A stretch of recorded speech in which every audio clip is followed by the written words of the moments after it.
News India 27 नव्या पिढीचं नवं माध्यम.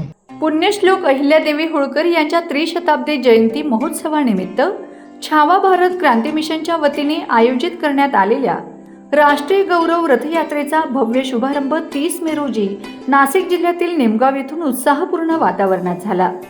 निमगाव ते देवपूर मार्गे मध्य प्रदेशातील महेश्वर पर्यंत ही रथयात्रा काढण्यात आली होती. रथयात्रेच्या प्रारंभी राजमाता जिजाऊंचे वंशज शिवाजीराजे जाधव, छावा भारत क्रांती मिशनचे राष्ट्रीय अध्यक्ष डॉक्टर विलासभाऊ पांगारकर आणि युवा नेते उदयभाऊ सांगळे यांच्या हस्ते विधिवत पूजन करण्यात आले. यावेळी उपस्थितांनी पुण्यश्लोक अहिल्यादेवी होळकर यांच्या कार्याला अभिवादन करत त्यांच्या विचारांचा जागर करण्याचा संकल्प व्यक्त केला. तुम्ही परकीय म्हणताना ते लोक आपल्यामध्ये मॅच होऊ शकत नाही ते मंडळी. आणि आज आपल्याला या कुठेतरी आता भारतीय जनता पार्टीला मी बऱ्याच वेळेस मागेही संघप्रमुखाला एकदा बोललो होतो की या गोष्टीमध्ये आपण जे लोक जे समाज महात्मा ज्योतिबा फुले असतील किंवा छत्रपती शिवरायांनी ज्यांना स्वतःच्या जहागिरी दिल्या आणि त्यांना त्या ठिकाणी मानाचे पदं देऊन त्या ठिकाणी स्वतःच्या हातातील सोन्याचे कडं देऊन त्यांचा सन्मान केला. त्या सगळ्या जाती तुम्हाला जर कदाचित माहीत नसेल तर मी तुम्हाला सांगतो की सिंदखेड राजा येथे राजे लखुराव जाधवांच्या नातवांनी जगदेवरावांनी एक मंदिर स्थापन केलेलं आहे आणि त्या मंदिराची गोष्ट असं आहे की प्रत्येक जाती धर्माचा माणूस त्या बालाजी महाराजांना 16व्या शतकापासून हात लावून दर्शन घेण्याची मुभा फक्त सिंदखेड जयगोराच्या बालाजीला. त्याने त्या काळच्या धर्ममार्तंडांनी सांगितलं की तुम्हाला आज मंदिरात येता येणार नाही. यांनी सांगितलं ठीक आहे, मंदिरात नाही जायचं तर मी माझा बालाजी बाहेर पालखीत घेऊन जातो आणि पालखीत घेऊन त्या मंदिरात सुतार, कुंभार, लोहार, हरिजन सगळ्या लोकांना जाऊन बालाजीला हात लावून दर्शन घेण्याची मुभा जिजाऊच्या वडिलांनी जिजाऊच्या. विशेष म्हणजे छावा भारत क्रांती मिशनचे राष्ट्रीय अध्यक्ष डॉक्टर विलासभाऊ पांगारकर यांच्या मार्गदर्शनाखाली आणि नेतृत्वाखाली आयोजित करण्यात आलेली ही राष्ट्रीय गौरव रथयात्रा राज्यासह देशभरातील समाज बांधवांसाठी प्रेरणादायी ठरत आहे. अहिल्यादेवींचा इतिहास, सामाजिक कार्य आणि राष्ट्र निर्माणातील योगदान जनतेपर्यंत पोहोचविण्याचा या यात्रेचा उद्देश असल्याचे त्यांनी यावेळी सांगितले. पुढे रथयात्रेचे कोपरगाव तालुक्यातील कोळपेवाडी येथे उत्साहात स्वागत करण्यात आले. स्थानिक लोकप्रतिनिधी व नागरिकांनी यात्रेतील मान्यवरांचा सन्मान केला. त्यानंतर ही यात्रा मध्य प्रदेशातील खलघाट येथे दाखल झाली. दुसऱ्या दिवशी खलघाट येथील पवित्र नर्मदा नदीच्या तीरावर पुण्यश्लोक अहिल्यादेवी होळकर यांच्या अर्धाकृती पुतळ्याचा ब्राह्मण वृंदांच्या मंत्रोच्चारात विधिवत अभिषेक करण्यात आला. पुष्पहार अर्पण करून त्यांच्या कार्याला कृतज्ञ अभिवादन करण्यात आले. त्यानंतर रथयात्रा अहिल्यादेवींची कर्मभूमी असलेल्या महेश्वरकडे रवाना झाली. खलघाट येथे सायंकाळी रथयात्रेच्या यशस्वी आयोजनासाठी योगदान देणाऱ्या सर्व मान्यवरांचा सत्कार करण्यात आला.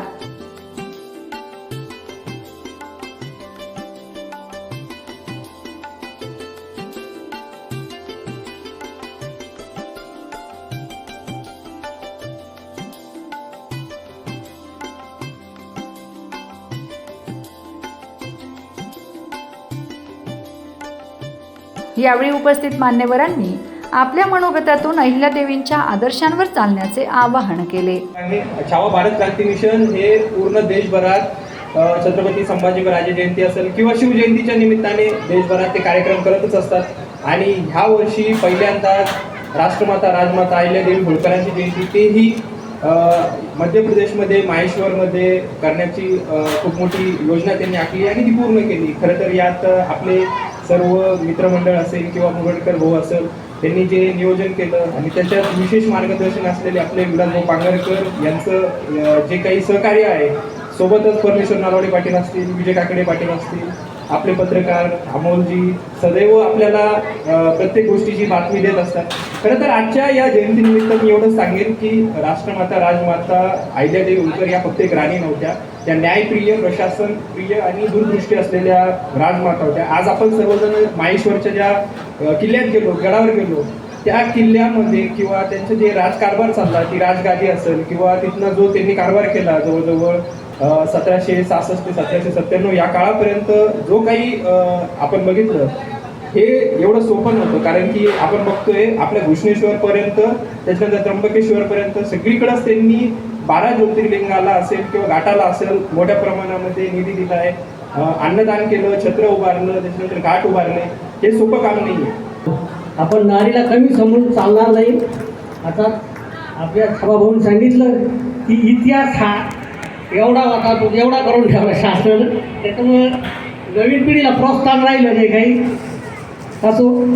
परंतु आता ते आपण उजाळा देऊ राहिले ना, आपले मोठे मोठे सुरेश चव्हाण ते असे मोठे मोठे क्रांती लोक उजाळा दिलंच पाहिजे आणि झालंच पाहिजे कार्य असं पुढं आपण आलो. आता पहिल्या कविता माझी अजून मी 40 वर्षापूर्वी जी झाशीची राणीची कविता होती माझी अजून पाठ आहे ती. तशी आतापर्यंत जर विचारल्या कधी कविता धार्मिक म्हण का काही अभंगवाणी म्हण ती घेऊ शकणार नाही, कारण मी मोठ्या मोठ्या व्यासपीठावर केंद्रामध्ये बोलत असतो. आपले मुसलमान ख्रिश्चन हे लोक त्यांचे ग्रंथ जपून आणि त्यांचे अभ्यास करतात. आपले नुसते मुलांना मोबाईल आणि याच्यातच गुंग झाले. आणि माझ्या पोराला नोकरी पाहिजे, नोकरी करून फार तो पोरं सांभाळायला तयार नाही मुलांना. असं एवढं रे हिंद बांधवा थांब या स्थळी अश्रू दोन ढाळी, ती पराक्रमाची ज्योत मावळे इथे जासिवाली, हो इथे जासिवाली. तांबे कुलवीर श्रीती नेव्हाळकरांची कीर्ती, इंद ध्वजवजा जनुजलती, मर्दानी राणी लक्ष्मीबाई मूर्त महाकाली, ती पराक्रमाची ज्योत मावळे इथे जासिवाली, हो इथे जासिवाली. कडकडा कडाडे बिजली शत्रूची लष्करे थिजली, मग कीर्ती रूप ती उरली, या हिंद भूमीच्या पराक्रमाची इतिश्रीत झाली, ती पराक्रमाची ज्योत मावळे इथे जासिवाली, हो इथे जासिवाली. मिळतील इथे शाहीर लवबितील मानावीर, तरुझरे ढाळतील नीर, या दगडा फुटतील कथा कथा या कथा सकळ काळी, ती पराक्रमाची ज्योत मावळे इथे जासिवाली, हो इथे जासिवाली. धन्यवाद. पुतळा घेऊन ही कंपनी आली, त्यांनी सुद्धा आम्हाला शाबासकीची थाप दिली आणि त्या मंदिरापर्यंत त्या गडीपर्यंत त्यांनी पोहोचतं केलं. असा इकडं सुद्धा या मध्य महाराष्ट्रामध्ये सुद्धा त्यांना सुद्धा स्वाभिमान अभिमान आहे. अशाच आपल्या या यात्रेमध्ये आपण जास्तीत जास्त इकडं पुढं सहभागी व्हायचं आहे आणि शक्यतो आपल्याला नुसतं यायचं आहे. ही कमिटी पूर्ण खर्च करते बघा. सुंदर असं भोजन, कालसुद्धा संध्याकाळी आपल्याला इकडं भोजन इकडं कूलर लावून एवढी व्यवस्था बघा. आपल्याला घरी एक फॅन लावता येत नाही, परंतु असं सुंदर असं नियोजन या ठिकाणी डॉक्टर विलासजी पांगरकर असतील, नेवरती भाऊ असतील, नरवणे पाटील असतील, काकडे पाटील असतील आणि जाधव साहेबसुद्धा ते सुद्धा नियोजनला मागं राहतीने भाऊ त्यांना पहिला फोन करतात आणि घेऊन येतात, ते पण हजर राहतात. काल बघा आपला निमगावचा कार्यक्रम करून त्यांना औरंगाबाद संभाजीनगर सॉरी ते औरंगाबाद तोंड त्याच्यावर सर अहिल्यादेवी होळकरांचं लग्न असेल, मग ते लावण्याचं काम पुढच्या काळात झालं. आणि मग विचार करा, महाराष्ट्र कुठं, चोंडी कुठं, सातारा जिल्हा कुठं, इंदोर कुठं आणि महेश्वर कुठं. मग या ठिकाणी त्यांनी गादी स्थापन केली या दोन्ही ठिकाणी आणि इथून पूर्णपणे राजकारभार सुरू केला. आणि घाट असतील जेवढे महाराष्ट्रभर देशभरामध्ये त्यांनी त्या ठिकाणी घाटाचं निर्माण केलं. घाट का निर्माण करावं लागले, ज्यावेळेस यांना नद्यामध्ये प्रचंड पाणी राहायचं आणि ज्यावेळेस आपले लोक 4 धामाला जायचे, कोणीतरी आंघोळीच्या निमित्ताने तिथं आंघोळ करायला जायचं, कोणीतरी पाण्यामध्ये पाय घसरून पडायचं, कोणीतरी नदीमध्ये वाहून जायचं. ही गोष्ट त्यांच्या लक्षात आली की महाराष्ट्रातून लोक येत आहेत, देशभरातून लोक येत आहेत, 4 धामाला येतात, 2 धामपैकी येत आहेत. आणि मग जे काही आपले हिंदू मंदिरं होते त्या काळामध्ये, मग जे मोगल होते त्यांनी ते बरेच पाडलेले होते. मग अहिल्याबाई होळकरांनी ते मंदिराचे पुन्हा जीर्णोद्धार करण्याचं काम त्या काळामध्ये केलं. घाट बांधले, एवढी मोठी निर्मिती एका मातीने केली आणि त्यांचं कार्य जगाला टाळावं म्हणून छावा भारत क्रांती मिशनच्या माध्यमातून डॉक्टर विलासभाऊ पांगरकर असतील यांच्या नेतृत्वाखाली शिवाजी महाराज जयंती असेल, संभाजी महाराज जयंती असेल, स्वराज्य संकल्प शहाजी महाराज साहेबांची जयंती असेल, अनेक महापुरुषाच्या जयंत्या भाऊच्या माध्यमातून वेगवेगळ्या राज्यामध्ये वेगवेगळ्या ठिकाणी महाराष्ट्राच्या कानाकोपऱ्यामध्ये संपूर्ण देशभर आपण साजऱ्या करतो. त्याचा विचार लोकांपर्यंत जोपर्यंत जाणार नाही तोपर्यंत एक नवीन परिवर्तन होणार नाही. तुम्हाला सांगतो, आपल्यापैकी जरांगे पाटील सर्वांनाच माहिती आंदोलनाच्या माध्यमातून, तर भाऊनी प्रचंड त्यांना सुद्धा मदत केलेली. त्यांच्या डोक्यावर सुद्धा हात भाऊचा होता, हे लोकांना बऱ्याचशा माहिती नसेल. आणि भाऊनी त्यांना घडवण्याचं काम केलं, त्यांच्या गावापर्यंत त्यांना मोठं करण्याचं काम केलं.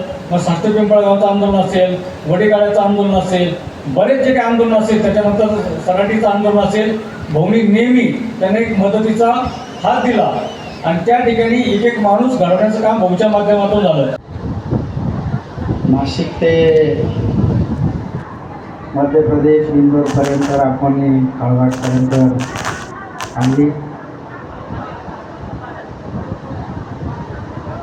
हे करत असताना ज्यांचे आशीर्वाद आपल्या डोक्यावर लागतात, साधू संतांचे आणि राजमाता जिजाऊचे वंशज शिवाजीराजे जाधव हे नेहमीच खंबीर साथ अशी प्रत्येक वेळेस आमच्या सर्व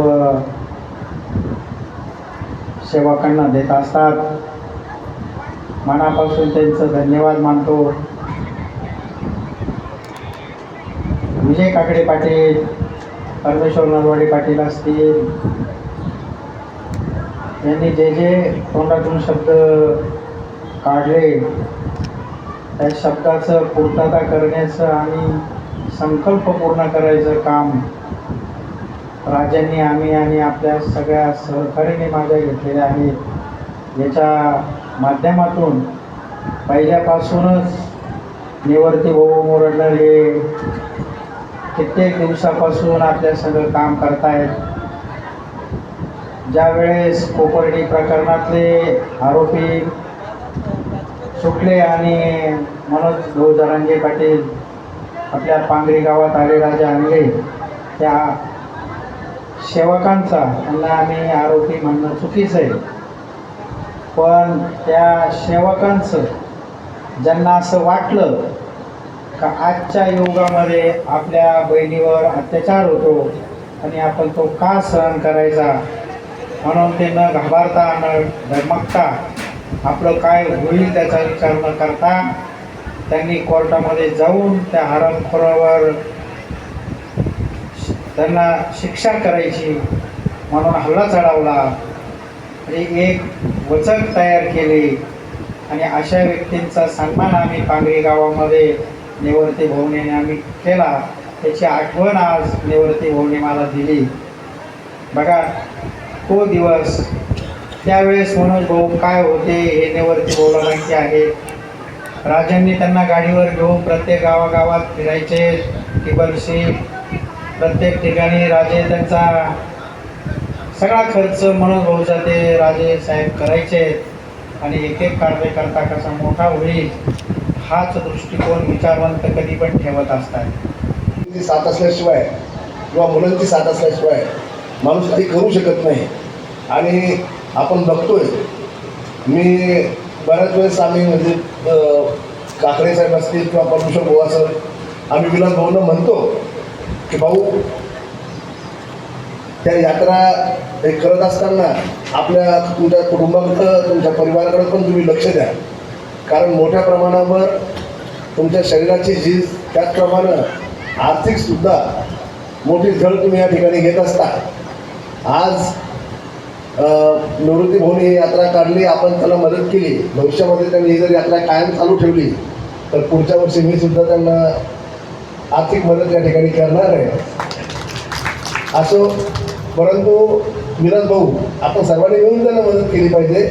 आज खऱ्या अर्थानं मराठा समाज असेल, धनगर समाज असेल, यांचे त्या पिढीजात संबंध आहेत. परंतु आज काळ बदललेला आहे आणि कुठेतरी समाजामध्ये तेल लावणारे लोक, तेल टाकणारे लोक विनाकारण एकमेकाला भांडवण्याचं काम करतात. आज आपली ही कालची यात्रा धनगर आणि मराठा समाजाने या ठिकाणी मोठ्या प्रमाणावर काढली. अहिल्यादेवी मराठ्याची मुलगी होती आणि त्यांनी त्या काळामध्ये जात पाहिजे. जर आपण या काळामध्ये बघतो आणि भांडत बसतो आज आपण बघितलं असेल 29 भारतामध्ये 29 अशी ठिकाणं आहेत ज्या मंदिरामध्ये त्यांचा जीर्णोद्धार असेल, त्या ठिकाणी मोठमोठे घाट बांधणं असेल. पूर्ण भारतभर कन्याकुमारीपासून तर काश्मीरपर्यंत आईला मातेनं काम केलं. या एवढं मोठं काम करत असताना आपण आज बघितलं की आपण रात्री निघालो तर सकाळी इथे पोहोचतो, परंतु त्या काळात जर सिंदर त्या चौंडीवरून जर त्या निघत असतील तरी ते यायला त्याला 15 दिवस लागत असतील. तरी एवढं असताना सुद्धा त्यांनी हा घाट आजही आपण त्याच्यावर आंघोळ केली तर आज हा घाट मला वाटतं की पुढच्या आणखीन 500 वर्षही त्या घाटाला काही होणार नाही अशा पद्धतीचा तो घाट आहे. आणि अशा पद्धतीचं क्वालिटीचं बांधकाम त्यांनी त्या काळामध्ये केलं. त्यांचा दूरदृष्टीपणा आपल्या धर्माला वाचवण्यासाठी, आपल्या धर्मावर प्रेम करणारे जे लोक वाहून पाण्यात वाहून जाऊ नये म्हणून घाट बांधले असेल, किंवा जेवढ्यांनी राक्षसांनी जे मुस्लिमांनी जी मंदिरं आपली पाडली होती ती सगळी मंदिरं त्यांनी बांधली. असं मोठं काम अहिल्याराणींचं आहे. त्यासोबतच जनतेला पिण्याच्या पाण्याची व्यवस्था, शेतीच्या कामाची व्यवस्था त्यांनी त्या काळामध्ये केल्या. मोठे मोठे युद्ध त्या लढल्या आणि जिंकल्यासुद्धा. अशी माता पुन्हा होणे नाही.